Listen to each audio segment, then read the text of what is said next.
In just under 1 month, we'll be taking to the skies in Harry Potter Quidditch Champions, playing as your favourite positions: a beater, a seeker, a keeper, or a chaser. The hype is real. It's going to be fun to play a fully developed Quidditch game, solely Quidditch, where you get to pick your position, play with friends online and some bots, but also have a career mode, fun games, exhibitions, travel to Durmstrang, the Quidditch World Cup, Hogwarts, Beauxbatons, and possibly many more. But this isn't the first ever dedicated Quidditch game we Harry Potter fans have seen or played. No. 21 years ago, a little known game called Harry Potter Quidditch World Cup was released to the masses, and it is considered to be one of the best Harry Potter games ever. And you might go, well, that's not saying much, they're not that good. But you're wrong. Really, Goblet of Fire and Deathly Hallows are the ones that detract the Potter series. Up until then, the first few games on the PC, PS1 and PS2 were really good.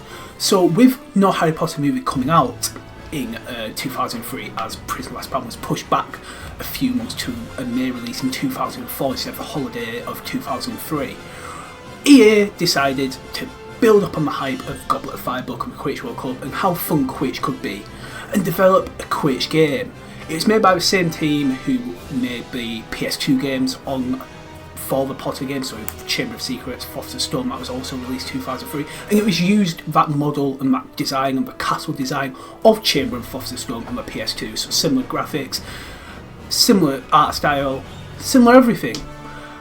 And wow, going back to it now in 2024 to see if it still holds up, if it's still fun, if I still enjoy it as I did when I first got it for Christmas all them years ago, well, let's find out.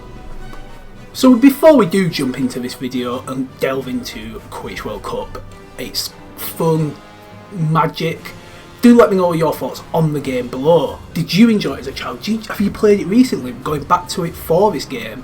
Or is it a game you've not touched in a while but you have fond memories for?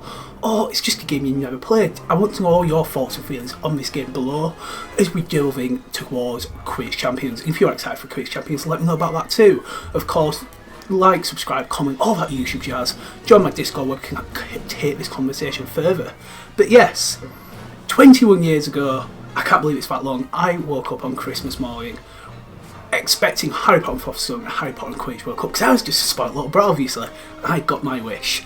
I got the games, and I remember putting in Quidditch World Cup, and that opening sort of like cutscene that the games always had back then, of where they tried to make it way more epic than it was. Like, remember that one scene in Chamber of Secrets? Wait for me!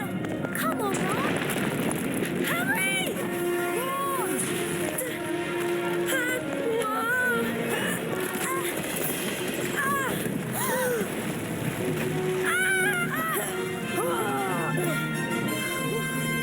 What the bloody hell's that about? That didn't happen in the game, but the Quidditch World Cup one was epic. Seeing Harry fly around the sort of the stadiums, the Nordics game from the Quidditch World Cup, it was epic, it was amazing, it was brilliant. And going back into this game, it's still really cool. I mean, I have played it on and off over the years, and we'll get into my actual thoughts and feelings on it, but the early stage of the game have always stayed with me. I think it always does with the games. When you're younger, you don't really get too far into games. You're like them early hours where you always replay them, like the first level in Simpsons Hit and Run where you're with Homer, or the early parts even of like Philosopher's Stone on the PC, PS1. You know, the early part always stick with you.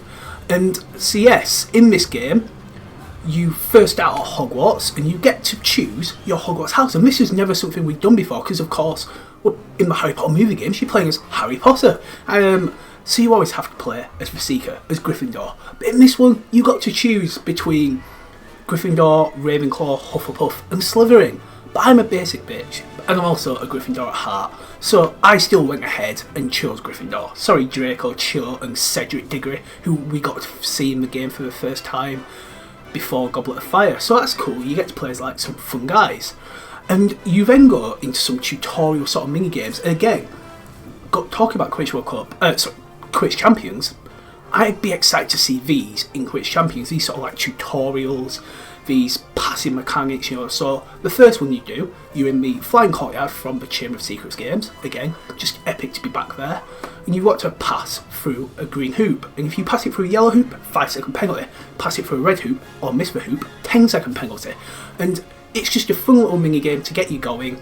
You don't just jump straight into the Quidditch games, you get to do a bit of Quidditch practice, things like that. And there's a house record, there's a school record, and there's a team record. So you have 3 records to beat. And for each one you earn a wizard card. And in this game, I won't say I've not completed 100% ever, because you've got to go through and play as like every team, every nation, and do this. Yeah, it takes hours, and I don't have the motivation, as we'll get into as we get further into the game. But these first 2 or so hours of the game, or an hour and a half of the game, are probably the most best and fun times in the game. So you've got that one. You then learn how to shoot. Again, you play against a ghost. It's like a ghost Quidditch player. Did he die in the broom? How did he die? We got to find that out. Remember, Edgar was obviously a pretty good Quidditch player in his day, and he's going to be flying around the pitch with the quaffle, trying to avoid your chaser. The aim of the challenge is to tackle Edgar, take the quaffle from him, and throw it into one of the goal hoops. Edgar will, of course, not only try to prevent your chaser from gaining the quaffle, but will also try to prevent them from scoring. Hi there, Harry here. Just a quick reminder, press the action button to tackle. And once you've learnt them 2 basics, you jump into your first game. And the biggest problem of this game, unfortunately, is its difficulty. The difficulty of this game is just non-existent. You do unlock more difficulties as we go on, and we will talk about it, but at the beginning, it can be so boring and tedious. The AI are just not good at all. So you're playing against Hufflepuff, and I absolutely destroy them. They don't get close to Oliver Wood. Oliver Wood's just sat there having a good old time. If he had a phone, he'd just be on his phone looking at Instagram Reels or TikTok, just going, oh yeah, there's a game going on there, because they never get near my keeper. And it is fun, the passing, it's very basic for this first game, because you don't have some of the other stuff you learn. And then you also learn how to catch the snitch, and it's different to how it is in the other games, where you used to fly through rings. On this, it's just like a ski slope. You just sort of follow it, and it can be over pretty quickly. Classic tune!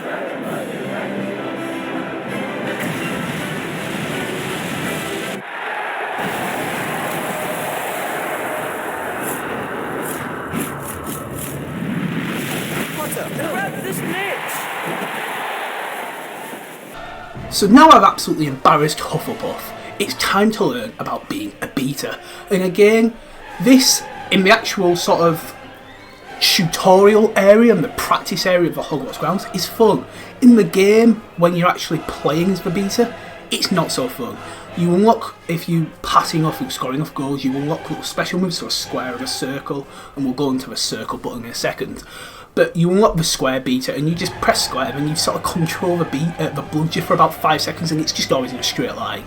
It's cool that you get to be there, but obviously because you're mainly playing with chasers all the time, where you're passing because you're controlling all the players, unlike what may be happening in Quidditch Champions, which we may touch on. It's cool you get to have that sort of thing of knocking the bludger out, but again, it falls flat on its face, I guess. It's not a really interesting sort of mechanic the game offers. Then we move on to the special moves and the sort of combos before we play our second game against Slytherin. So the special moves, you have Circle. You can either use a special move as a defensive move, so you unlock Circle, and it creates this little spinny circle you get, and using that, you sort of hone in on the player. And this is more of a fun sort of thing than the bludger. So if you get your spinny sort of torpedo circle, I don't know if it's a magic spell or not, you get it on your opposition player, you get a cutscene where a tackle can be performed. However, you can also use this circle along with the 2 triggers to score a special goal. And the special goals are fun. So for each team, they have sort of different moves. So like England, when you're playing as England at the World Cup, it's like a football sort of. They score an overhead kick. For Gryffindor, some teams it involves the bludgers, and the beaters just going knocking it back and forth and hitting the keeper, a bit like what you see in Philosopher's Stone in the film.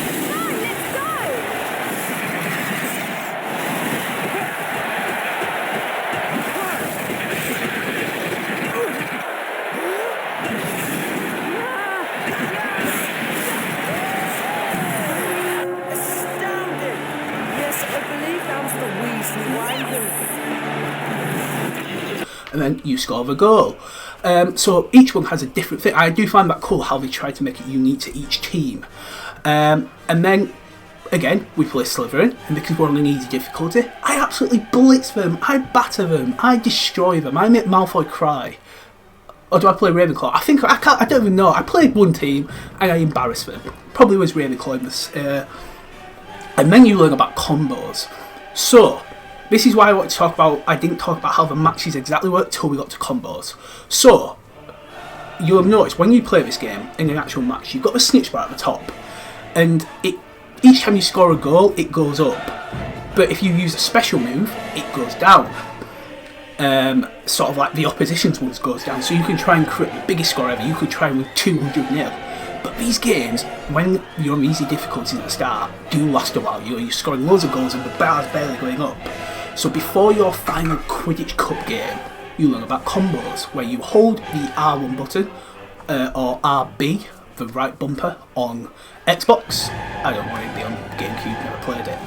And you pass, and each time you pass really quickly, so you hold that button down and you create combos, so it's a bit like more fluid rather than just going pass, fly a bit, pass. So it's like 1, 2, 1, 2, you know, and you can build up some good combos, you know, if you are good at the game. It can be a bit frantic at times, and it cannot be the most enjoyable thing in the world, where you might just lose the ball because you don't really know what's going on. You can't really aim your pass, or you can't really see where your teammates flying to. You just try to create a big combo, because if you score a combo of 5, your snitch bar goes up quite a bit. If you score a combo of 10, I mean, your snitch bar at the top's going.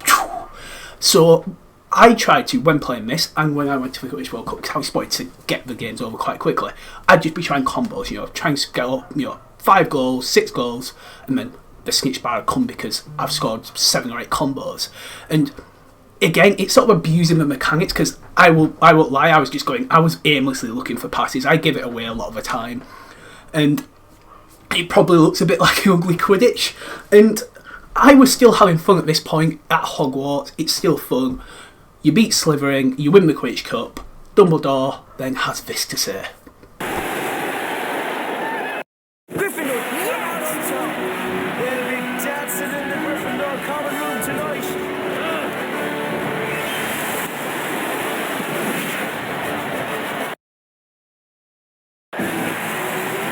It is with great pleasure that I award this year's Quidditch Cup to Gryffindor, and to those of you who will be attending this year's Quidditch World Cup. Have a wonderful time, and don't forget to take your omnioculars.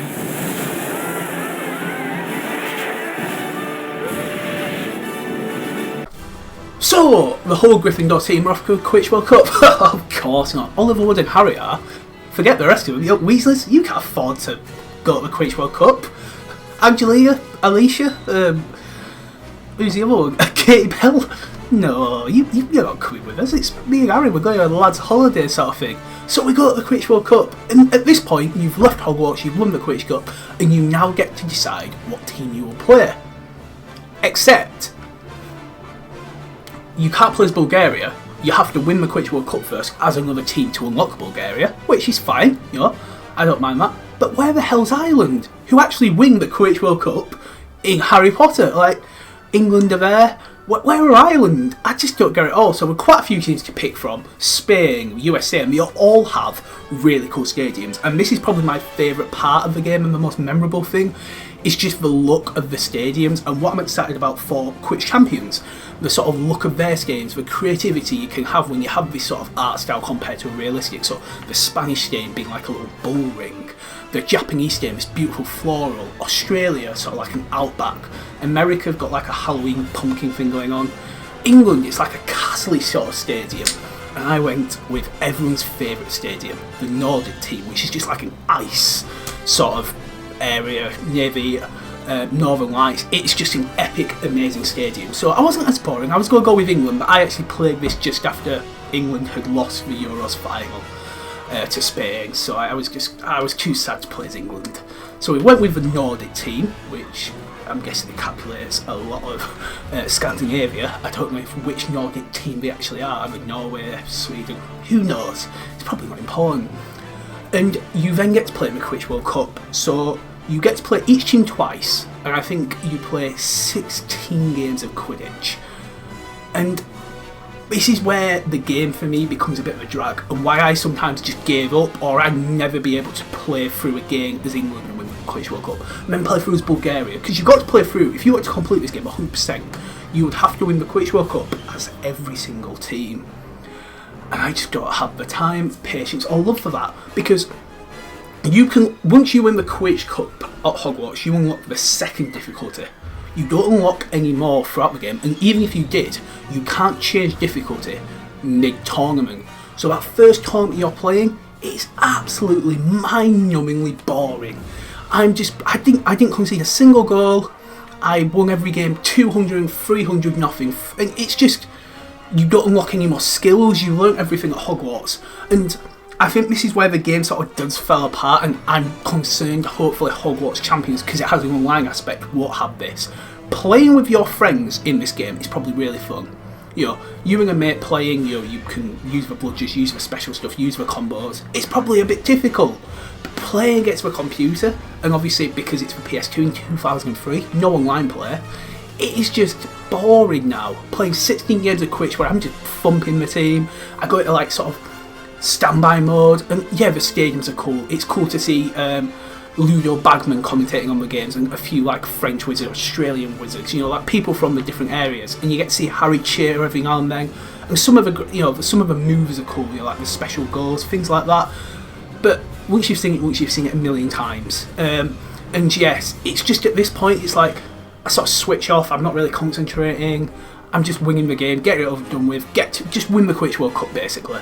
I want to get out of here now. I've got no interest in going to play back as Bulgaria or another team. You know, I've no interest in that. Even if there's a hard difficulty, I don't think there's a difficulty where because you unlock the hardest difficulty once you win the Quidditch World Cup.